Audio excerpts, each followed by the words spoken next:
제 시간입니다. 우리는 지금 코로나 감염 예방을 위해서 몇 가지를 실천하고 있습니다. 잘 아시겠지만 제가 한번 더 상기시켜 드리겠습니다. 흐르는 물에 30초 이상 비누로 꼼꼼하게 손 씻기. 여기서 포인트는 비누입니다. 비누로 씻으셔야 돼요. 기침을 할 때 옷소매로 가리기. 세 번째, 마스크 착용하기. 네 번째, 의심 증상 시 병원 방문 전 전화로 먼저 상담하기. 다섯 번째, 해외 여행력 알리기. 이것이 코로나 감염 예방을 위한 5가지 수칙입니다. 그리고 또 하나, 사회적 거리두기인데요. 사회적 거리두기란 전염병의 확산을 막거나 늦추기 위해 사람들 사이의 거리를 유지하는 감염 통제 조치입니다. 우리는 이러한 수칙들을 통해서 감염을 예방하는데요. 어느 때보다 우리 그리스도인들이 모범을 보여야 할 때이라고 생각합니다. 그러기에 성실하게 실천함으로써 생활 속에서 하나님을 드러내는 우리 모두가 되시길 바랍니다. 그런데요, 이러한 바이러스를 예방하기 위해서 실천하는 것도 중요하지만 우리 개개인이 더욱더 중요하게 예방해야 되는 것이 있습니다. 그게 바로 죄입니다. 바이러스에 감염된 사람이 치료를 받는 것도 좋지만 더 좋은 것은 바이러스에 감염되지 않는 것입니다. 죄도 그렇다는 거예요. 물론 우리는 죄성이 있기 때문에 아주 죄를 범하지 않을 수는 없습니다. 그렇다고 해서 나는 죄를 범할 수밖에 없는 사람이라고 단정하기보다 죄를 범하지 않기 위해 노력하는 면이 훨씬 좋습니다. 그러기 위해서는 뭐가 필수라는 거예요? 예방이 필수라는 거예요. 예방법에 대해서는 조금 후에 말씀드리기로 하고요. 우선은 우리가 왜 죄를 예방해야 하는지에 대해서 먼저 말씀드리겠습니다.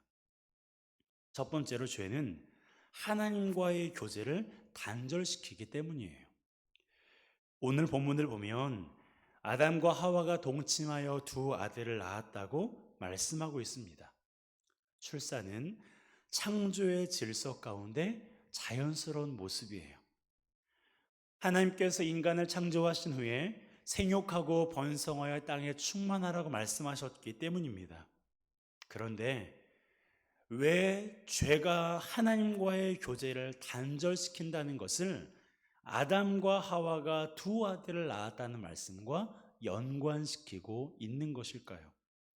그것은 바로 두 아들을 낳은 때가 에덴 동산이 아닌 동산 밖으로 쫓겨난 때이기 때문이에요. 창세기 3장 24절 말씀 함께 읽습니다. 시작. 이같이 하나님이 그 사람을 쫓아내시고 에덴 동산 동쪽에 그룹들과 두루 도는 불칼을 부두어 생명나무의 길을 지키게 하시니라. 아멘. 그렇습니다. 하나님께서 아담과 하와를 동산에서 쫓아내셨어요. 그들이 하나님께서 먹지 말라 한 열매를 먹었기 때문입니다. 하나님의 명령을 거역하는 것이 죄입니다. 하나님은 죄가 없으신 분이기 때문에 우리가 죄를 범하면 하나님과의 교제가 단절이 됩니다. 하나님과의 교제가 단절되면 우리는 나무에서 떨어져 버린 가지처럼 쓸모없게 되어지는 거예요. 하나님과 교제하는 것이 이렇게 중요한 것입니다. 그런데 그것을 단절시키는 것이 뭐라고요? 죄예요. 죄를 예방해야 되는 두 번째 이유는 죄는 인간관계를 어긋나게 하기 때문입니다. 아담이 하와를 처음 본 순간 어떤 고백을 했습니까? 이는 내 뼈 중에 뼈요, 살 중에 살이라 고백했습니다. 최상이라는 거예요. 한글 성경에는 히브리어 성경에 있는 하팜이라는 단어가 빠져 있는데요. 이 말은 드디어 마침내라는 뜻으로 아담의 고백을 다음과 같이 번역할 수 있습니다. 드디어 나타났구나. 내 살 중에 살이요, 내 뼈 중에 뼈요. 이렇게 하와를 향하여서 극찬을 아끼지 않았습니다. 그런 아담이 선악과를 먹은 후에는 뭐라고 말했을까요? 창세기 3장 12절 함께 읽습니다. 아담이 이르되 하나님이 주셔서 나와 있게 하신 여자 그가 그 나무 열매를 내게 주므로 내가 먹었나이다. 뭐라고 말해요? 하나님, 저 여자 때문에 제가 열매를 먹었어요. 죄를 범하는 순간 하와 때문에 선악과를 먹었다고 죄를 전가합니다. 그 순간 둘의 관계가 죄로 인해서 어긋나져 버린 거예요. 이뿐만이 아닙니다. 그들의 자녀들에게서도 더 큰 문제가 발생했어요. 큰아들 가인이 하나님께서 자신의 제사를 받지 않으셨다고 동생 아벨을 죽인 거예요. 8절 함께 읽습니다. 가인이 그의 아우 아벨에게 말하고 그들이 들에 있을 때에 가인이 그의 아우 아벨을 쳐 죽이니라. 이것은 인류 최초의 살인 사건입니다. 그 살인이 형제간에 일어난 거예요. 굉장히 비극적인 일입니다. 이런 비극이 무엇 때문에 일어났다고요? 죄 때문에 일어난 거예요. 오늘날에도 얼마나 많은 문제들이 발생합니까? 그 문제들의 대부분이 가정에서부터 비롯되는 거예요. 그리고 그 가정의 문제는 개개인의 죄로부터 비롯되는 것입니다. 이렇게 죄는 인간 관계를 어긋나 버리게 하는 거예요. 세 번째, 죄를 예방해야 되는 이유는 죄는 징계를 동반하기 때문입니다. 가인이 아벨을 죽였을 때 하나님께서 가인을 버리지는 않으셨어요. 하지만 그에 따른 징계는 내리셨습니다. 11절 함께 읽습니다. 땅이 그 입을 벌려 내 손에서부터 내 아우의 피를 받았은즉 내가 땅에서 저주를 받으리니. 가인이 받은 징계가 뭐예요? 땅에서 저주를 받는 것입니다. 그가 어떤 저주를 받았는지는 12절에 나타나 있는데요. 함께 읽습니다. 시작.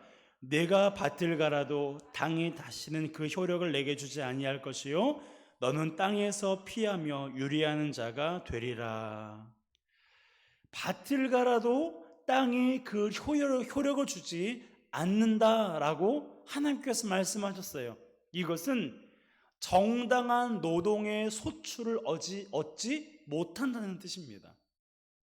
그리고 땅에서 피하며 유리하는 자가 된다는 것은 한 곳에 안주하지 못하고 이리저리 떠도는 나그네 삶을 살게 된다는 뜻이에요.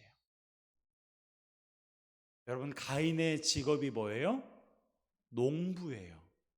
곡식을 하나님께 드렸잖아요. 가인의 직업은 농부입니다.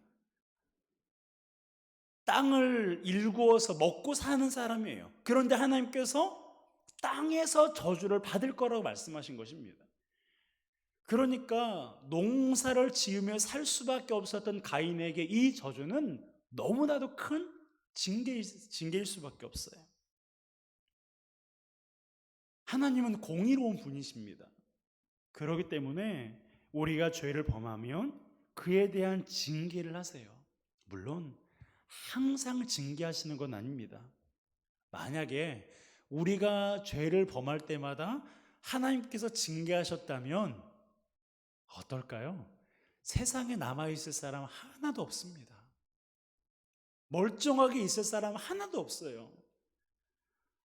하나님께서 죄 범한 우리에 대해서 인내하시고 오래 참아주셨기 때문에 지금 우리가 이렇게 살아가고 있는 거예요.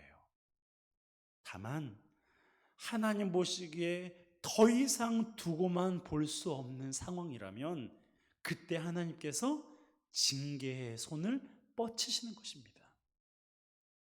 징계하시는 이유도 징계를 위한 징계가 아니라 하나님께로 돌아오게 하기 위한 징계라는 사실을 우리는 기억해야 됩니다. 그렇지 않으면 하나님과 완전히 단절이 되는 영원한 죽음을 면할 수가 없기 때문에 하나님께서는 징계가 아니고서는 돌아올 방법이 없다고 판단하시면 그때 징계를 하시는 거예요.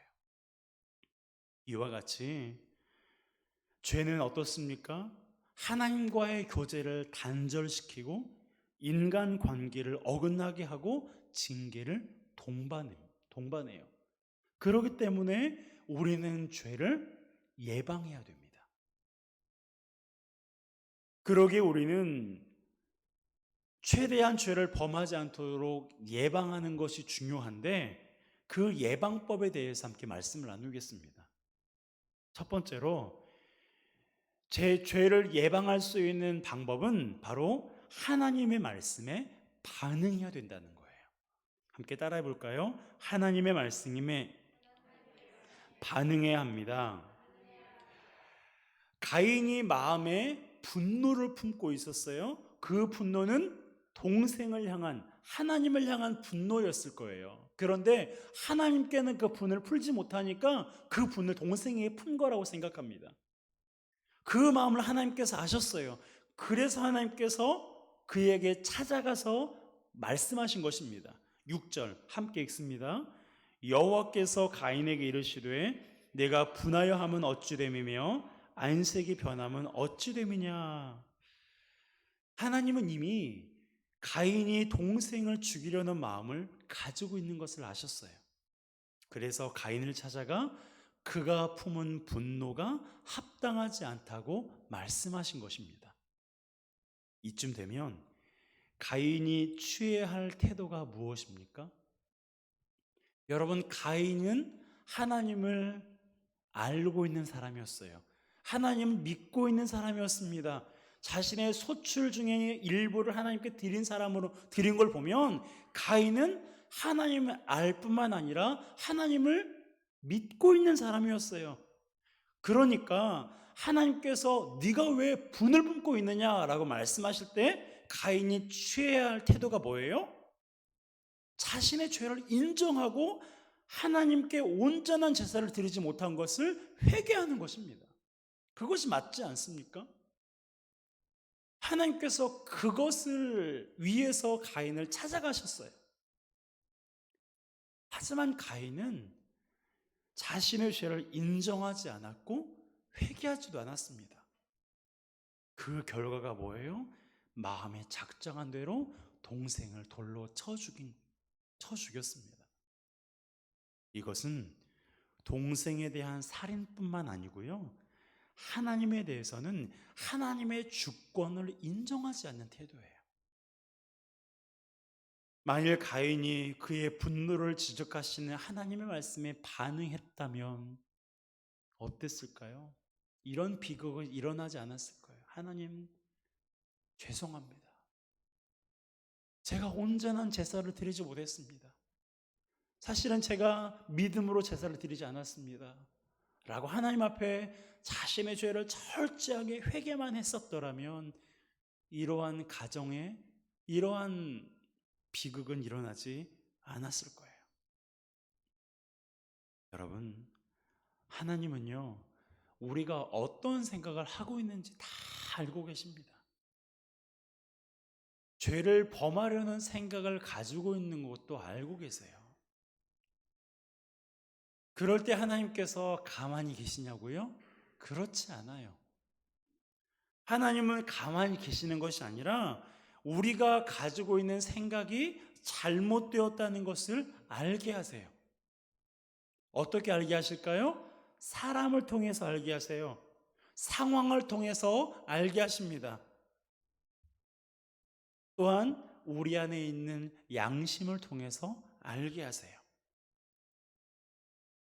다윗을 생각해 보세요. 다윗이 간음을 행했을 때 하나님께서 어떻게 하셨습니까?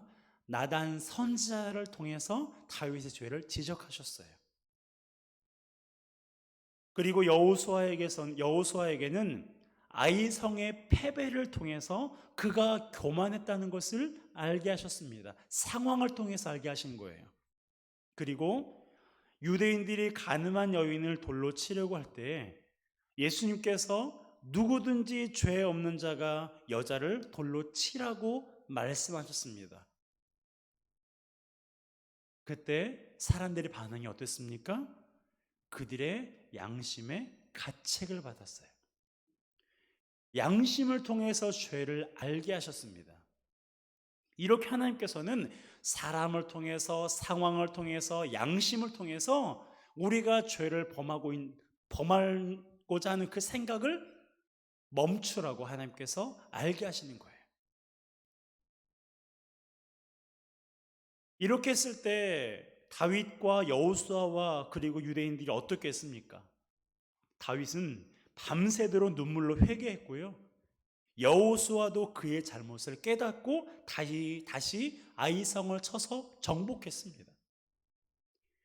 여인을 돌로 치려던 유대인들도 돌을 내려놓고 집으로 돌아갔어요. 우리도 그렇게 반응해야 된다는 거예요.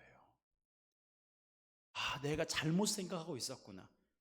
내가 올바르지 않은 일을 하려고 했구나.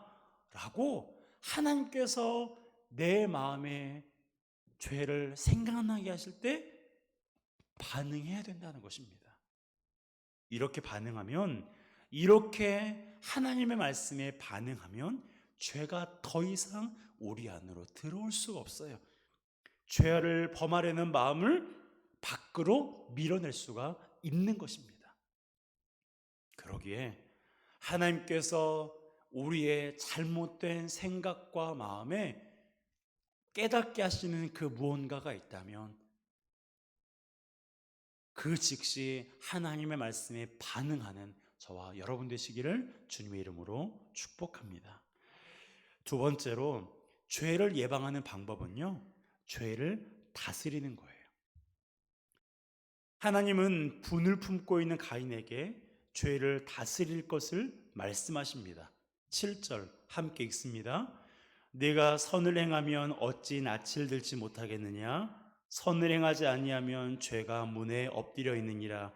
죄가 너를 원하나 너는 죄를 다스릴지니라. 죄가 문에 엎드려 있다. 이 말씀은 사자가 먹이를 찾기 위해 웅크리고 있는 모습을 표현하는 것입니다.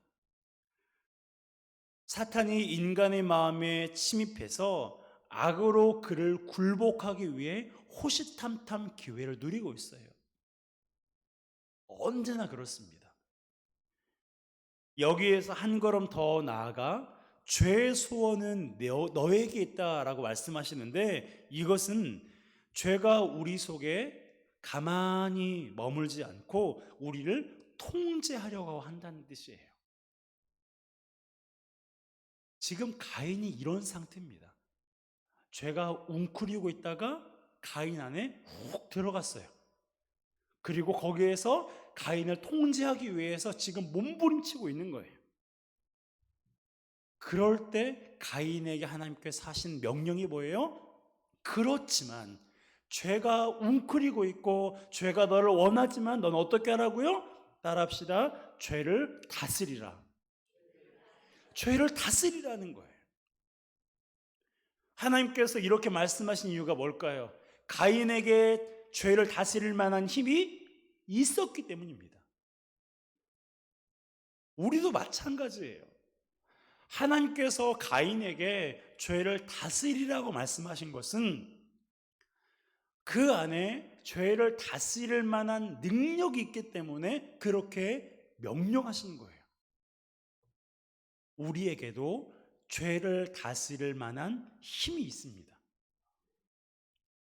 죄가 우리 위에 있는 것이 아니고요, 우리가 죄 위에 있는 거예요. 죄가 우리의 주인이 아니라 우리가 죄의 주인이라는 것입니다. 그렇기 때문에 우리는 죄를 다스려야 돼요. 죄의 종노릇이 아니라 죄를 다스려야 됩니다. 그렇지 않으면 죄가 우리를 다스려서 우리를 자기의 종으로 만들어 버리는 거예요. 하지만 이것은 우리의 의지나 결단 그리고 인내만으로는 할 수가 없다는 것을 우리는 이 또한 인정해야 됩니다. 내가 죄를 다스려 봐야지. 나는 의지가 강한 사람이니까 죄를 다스려 봐야지. 그렇게 할 수가 없다는 거예요. 이것을 인정해야 돼요. 나는 죄를 내 의지로 내 노력으로는 죄를 다스릴 수가 없어라는 것을 먼저 인정해야 돼요. 그래야 성령 하나님의 도우심을 구할 수가 있는 것입니다. 나는 할 수 없지만 하나님은 하실 수 있으니 내 안에 계신 예수 그리스도를 의지함으로 죄를 다스려야 된다는 것입니다. 자, 요한복음 16장 13절 상반절 함께 읽습니다. 그러나 진리의 성령이 오시면 그가 너희를 모든 진리 가운데로 인도하시리니. 아멘. 성령님께서 우리를 어떻게 인도하신다고요? 진리로 인도하십니다. 성령님은 진리의 성령이세요. 우리를 진리 가운데로 인도하신 분이시기 때문에 그분을 가리켜서 우리는 진리의 성령님, 그리고 우리를 도우시는 분이시기 때문에 보혜사 성령님이라고 말씀하는 거예요. 성령님께서는 말씀처럼 하나님의 말씀대로 살도록 우리를 도우시는 분이십니다. 우리를 하나님의 말씀대로 인도하시는 분이세요. 그렇기 때문에 우리가 죄를 다스리기 위해서는 누구의 도움이 절실하게 필요해요? 성령 하나님의 도우심이 절대적으로 필요한 거예요. 이것은 절대적인 필요입니다. 절대적인 필요예요. 성령 하나님의 도우심이 있을 때만이 우리가 죄를 이길 수 있고 죄를 예방할 수가 있는 것입니다. 여러분, 죄는 항상 우리를 원하고 있어요. 다양한 방식으로 우리를 통제하려고 노리고 있습니다. 그때 우리는 어떻게 해야 될까요? 죄에게 지지 말고 죄와 싸워 이겨야 됩니다. 코로나와 싸워 이겨야 되는 것처럼 죄와 싸워 이겨야 돼요. 코로나에 걸리지 않기 위해서 예방하는 것처럼 죄에 걸리지 않게, 죄의 종이 되지 않기 위해서 예방해야 됩니다. 이 싸움은 우리가 하나님 나라 갈 때까지 계속됩니다. 한시도 방심할 틈이 없어요. 그러므로 낙심하거나 포기하지 말고 성령 하나님의 도우심을 힘입어 죄를 다스리시기 바랍니다. 하나님을 믿는 믿음만이 그것을 가능하게 한다는 것을 기억하시기 바랍니다. 믿음으로 죄를 다스리고 오직 하나님의 말씀을 따라 살아가는 우리 모두가 되시기를 주님의 이름으로 축복합니다. 코로나는 우리의 몸만 죽일 수 있지만 죄는 우리의 몸과 영혼을 동시에 죽일 수 있는 아주 무서운 바이러스 중에 바이러스입니다. 그러기에 이 바이러스가 내 안에 들어오지 못하도록, 이 바이러스가 우리 가정 안에 들어오지 못하도록, 이 바이러스가 우리 교회 안에 들어오지 못하도록, 더 나아가 이 나라를 지배하지 못하도록 하나님을 믿는 믿음으로 이 죄와 싸워 이기는 저와 죄를 다스리는 저와 여러분 되시기를 주님의 이름으로 축복합니다. 이 시간 함께